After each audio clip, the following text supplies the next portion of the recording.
June 8th, 1944, 5:30 hours. The historic stone church of Saint-Côme-du-Mont, Normandy, France. The morning light struggled to pierce the thick stained glass windows of the centuries-old village church. Inside, the air was heavy with the metallic tang of blood, the sour smell of sweat, and the damp chill of ancient stone. Captain Samuel Field, a medical officer with the U.S. 101st Airborne Division, wrapped a crude bandage around the shattered leg of a young paratrooper. Field's uniform was torn, his hands stained dark with dried plasma. He had been working for 48 hours straight, operating on a makeshift altar using only the instruments he had carried in his jump pack. "Hang in there, son," Field whispered, his voice cracking from thirst. "Just breathe." Around the nave, 40 wounded American paratroopers lay scattered across the wooden pews and stone floor.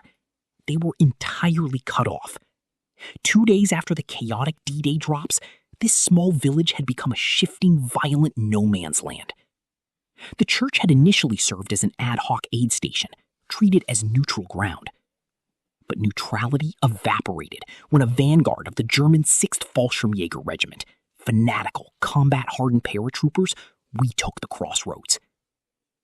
Outside the heavy oak doors, the sickening sound of a massive iron bolt sliding into place echoed through the sanctuary.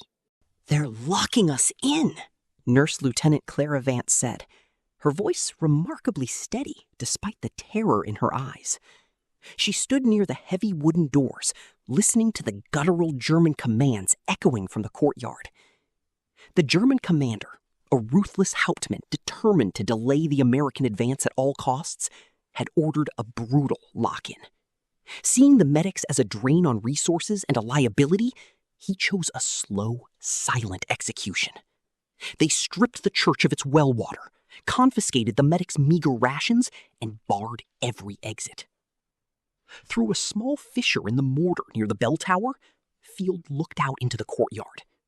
German MG-42 machine gun teams were setting up sandbag emplacements directly in front of the church doors.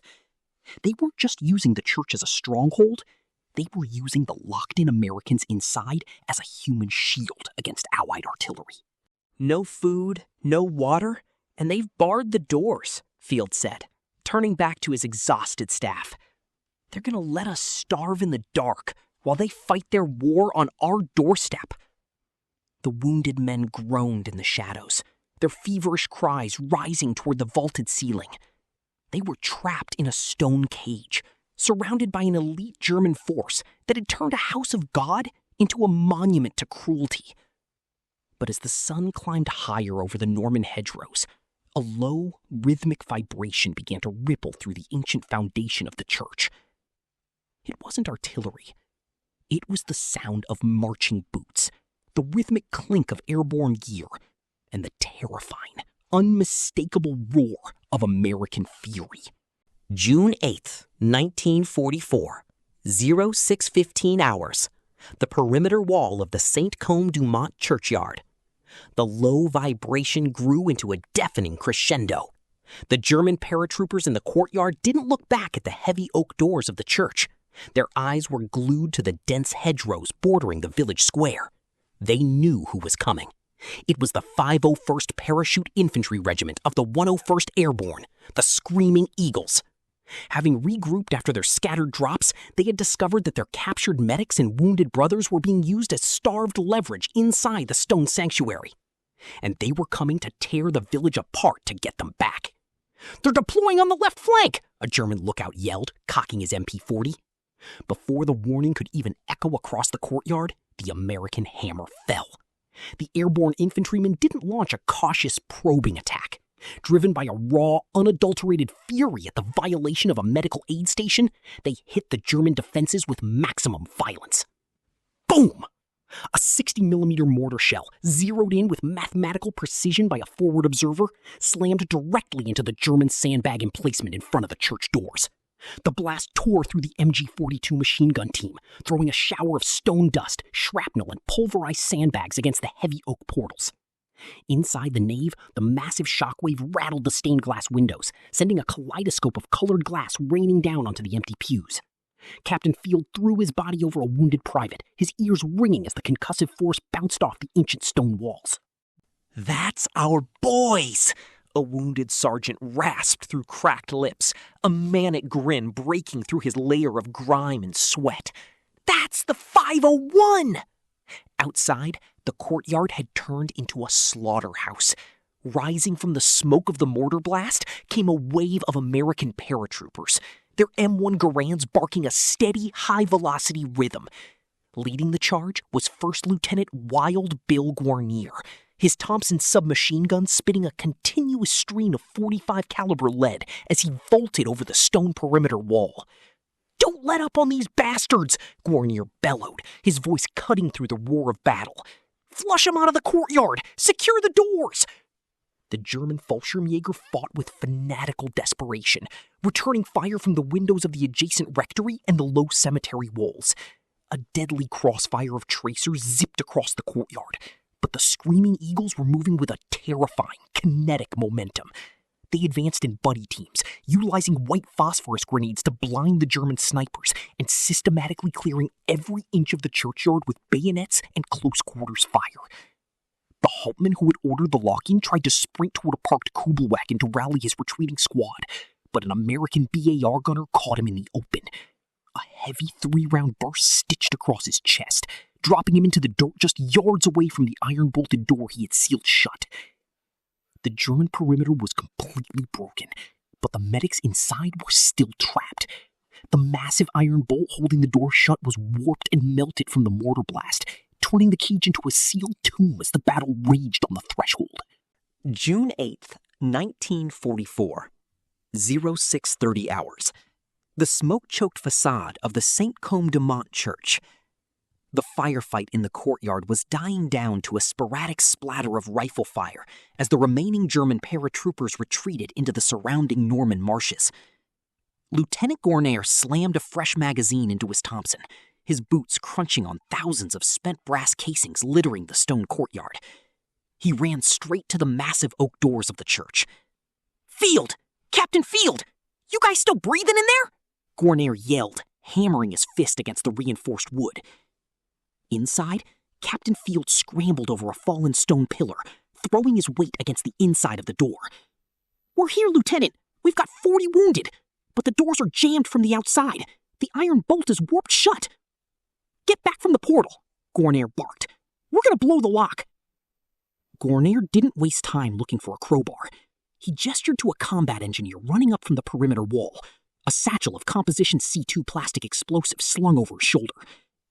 The engineer rapidly molded a strip of the sticky gray explosive directly around the warped iron housing of the external bolt, inserting a short-delay blasting cap. "Fire in the hole!" the engineer screamed, lunging behind a heavy stone sarcophagus in the cemetery.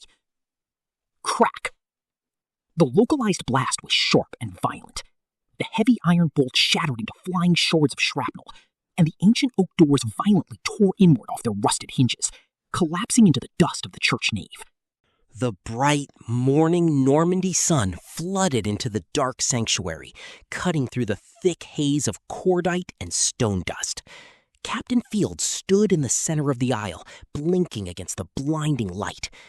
Through the doorway, he saw the reality of the morning. The courtyard was an absolute wasteland of shattered sandbags and neutralized enemy positions, completely dominated by heavily armed, mud-covered American paratroopers. Lieutenant Guarnier stepped through the smoke, his Thompson resting on his hip.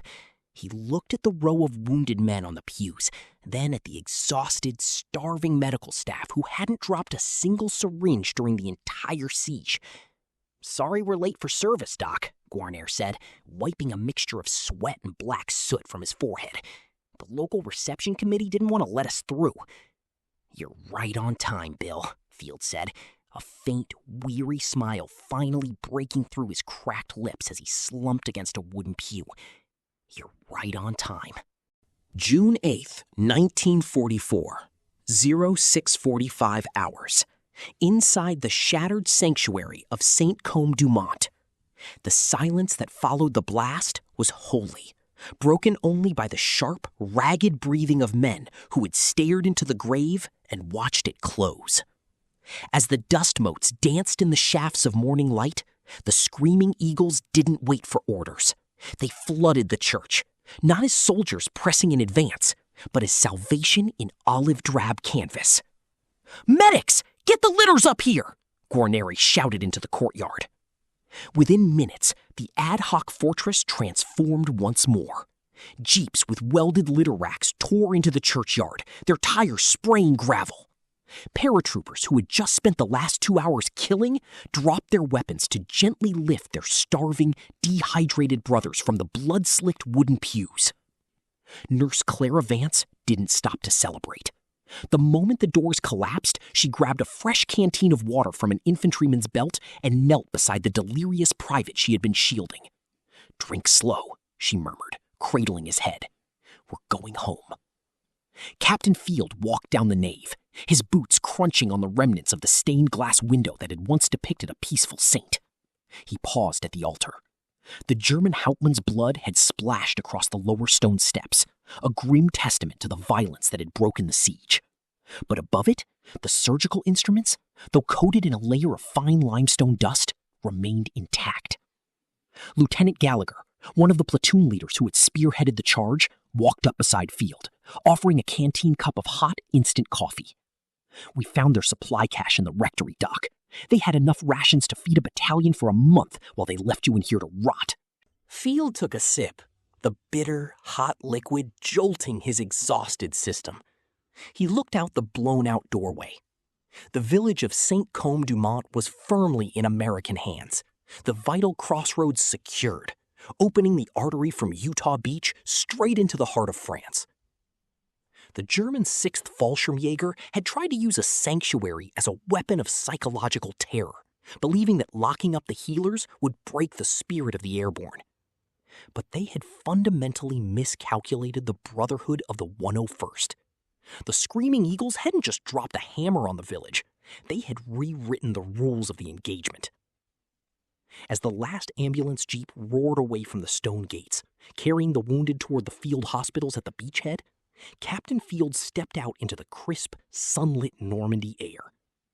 The church behind him was scarred by bullets, its bell tower silent, but its purpose remained unviolated.